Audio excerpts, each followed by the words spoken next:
Eu me lembro de ter visto Samurai Champloo pela primeira vez há muitos anos atrás, e eu fui pego desde o início, claro que muito mais pela estética e o anacronismo do que por entender certas sutilezas e contextos da história, coisa que eu só fui absorver depois de rever ao longo do tempo.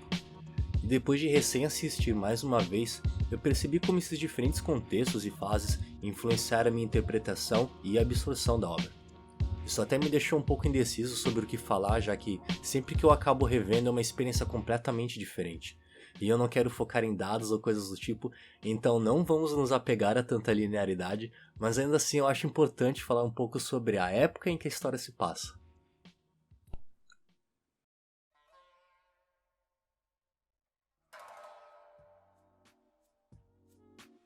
Em 1603, o Japão entrou em uma era conhecida como Shogunato Tokugawa, e foi um período de completo isolamento, onde até 1868 quase ninguém podia entrar ou sair do país. Muitas das histórias, aspectos culturais e manifestações artísticas e que hoje fazem parte do inconsciente coletivo ocidental do que é a cultura nipônica foram criados ou ganharam mais destaque e importância nessa época de isolamento. A história aqui acompanha esses três personagens, Fujin e Mugen, que se conhecem logo no primeiro episódio e decidem ir para o outro lado do Japão, depois de perder uma aposta para ela, atrás de um samurai que tem cheiro de girassóis. Tudo isso acontece já nos últimos períodos da era Tokugawa, quando por vários motivos esse isolamento pouco a pouco foi ficando mais flexível. Então, mesmo com muitos elementos da cultura local da época presentes, a gente já consegue ver as primeiras manifestações do contato com o mundo estrangeiro, apesar de que às vezes isso acontece ou de forma anacrônica, ou muito exagerada, ou não tão precisa assim. O próprio autor brinca com essa mistura dizendo que esse não é um retrato histórico fiel, mesmo que às vezes tenha muito a dizer sobre a época em si. Isso acaba criando uma atmosfera que é bem particular e sem dúvidas a trilha sonora é bastante eficaz nisso, ditando a ação da própria forma, ou às vezes parando um pouco só pra gente contemplar o cenário e tentar captar o estado de espírito do personagem. O hip hop se torna uma escolha muito interessante, porque sendo uma manifestação cultural bastante lúcida do ambiente e contexto onde surge e que nasce do outro lado do mundo, o que por si só já diz muito sobre alguns aspectos e mudanças culturais que vão ser abordados aqui e de que forma o anime vai fazer isso, acaba combinando muito bem com os elementos tipicamente japoneses e se manifestando através de uma sonoridade muito própria, já que a trilha sonora é feita por artistas tanto do Japão quanto dos Estados Unidos. E essa mistura não está presente só na música, ela acaba aparecendo o tempo todo, inclusive na forma como os personagens clássicos do período são mostrados. Então vamos falar um pouco sobre os samurais e de como Shinichiro Watanabe retrata eles aqui.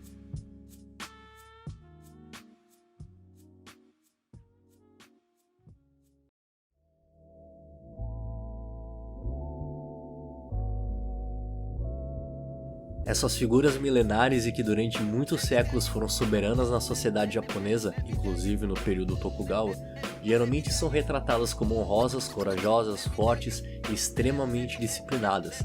Não que o Watanabe renegue tudo isso, pelo contrário, em muitos momentos essas características não só são mostradas como também são exaltadas. Na verdade, o que ele faz aqui é mostrar uma parte que às vezes é esquecida ou é deixada de lado. O anime faz isso de um jeito bastante consciente, chegando a contar a história de um personagem homossexual que foi da Holanda até o Japão, porque no seu país natal a sua orientação sexual não era muito bem aceita. Então, um dia descobri um livro. O livro de Ihara Saikaku, do Japão. O conto do amor masculino. Nas palavras do próprio Ihara Saikaku, o caminho da sexualidade não é uma coisa que cause desejos carnais caóticos e que o impulsionam. Como na caligrafia, na cerimônia do chá ou no ikebana, é um modo de transformar a vida de alguém em tempo anestesiado no espaço. Não é nunca uma coisa vulgar, pelo contrário, é uma relação construída nos padrões mais elevados de retidão e respeito que também são encontrados no Bushido, o código de conduta do samurai. Na verdade, esse mesmo poeta até faz um paralelo entre alguns pontos do Bushido e a homossexualidade, só para depois do episódio nos mostrar que na prática não era bem assim e ainda por cima apontar a xenofobia que infelizmente era bem presente naquela época. Aqui na nossa terra do sol nascente, mesmo os cães, os gatos e os vermes são permitidos, mas não há lei que diga que temos que aceitar estrangeiros. Esses momentos bastante sensíveis estão presentes em vários episódios, como na vez em que Fu tem um dinheiro roubado por um batedor de carteiras, Ele faz isso porque precisa de dinheiro para ajudar a mãe que está doente e talvez só escolheu esse caminho porque não teve muitas chances na vida. Eu preciso de dinheiro. Então tentei achar um emprego, mas nenhum dos lugares queria contratar um idiota como eu. As únicas pessoas que dizem que o dinheiro não importa são as que têm mais dinheiro do que precisam usar. Sem dinheiro, você não pode comprar os bons remédios, daqueles que curam doenças, e essa é a terrível verdade de como o mundo funciona. Eu não vou contar o final aqui, mas esse é definitivamente um episódio que tem muito pra dizer.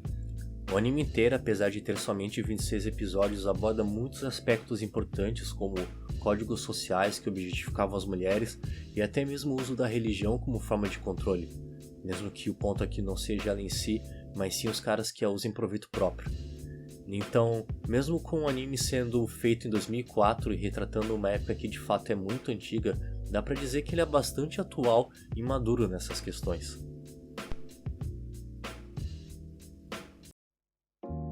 Eu gosto de como o Samurai Champloo aborda essa jornada de forma tão rica e ampla, mostrando todas essas histórias que, de alguma forma ou de outra, são vividas por personagens que, mesmo com suas dificuldades, acabam tirando alguma lição disso tudo. E mesmo que talvez nem sempre seja assim, eu gosto de lembrar de uma frase que o próprio Mugen fala. Aí pode dar as desculpas que quiser, mas você é o único que decide como viver a sua vida.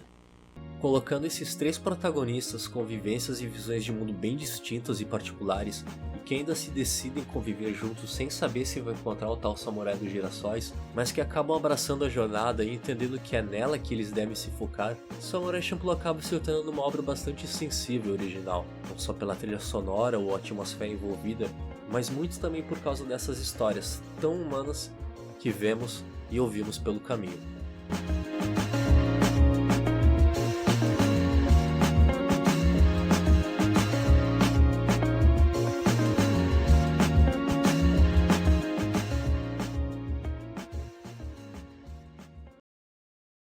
Fala pessoal, aqui é o Paulo, esse é o primeiro vídeo do Interiores, um canal para tratar de assuntos de uma forma mais pessoal e intimista.